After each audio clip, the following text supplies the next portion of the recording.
It's me again, Nurse Alu. One fine afternoon. Lalabas nga pala kami, bibili kami ng uniform ng anak ko. Dumaan muna kami dito sa Save More kasi bibili kami ng karne. Yun lang naman ang bibili namin. Pagkatapos namin bumili ng karne, bumili ako ng merienda namin.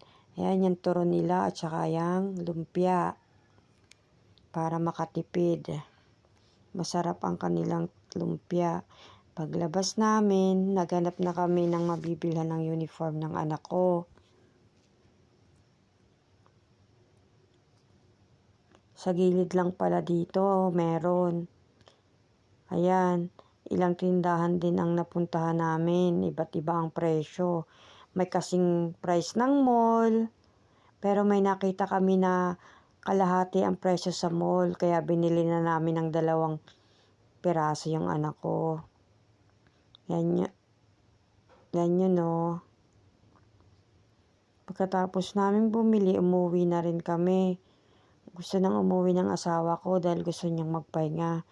Kasi may pasok na naman siya bukas. Malapit na nga pala tayo sa bahay namin. Ayan yung bahay namin. Pagpasok ko, andun yung anak ko, pinakita ko sa kanya yung uniform niya, yung polo. Ayun, sinukat na niya.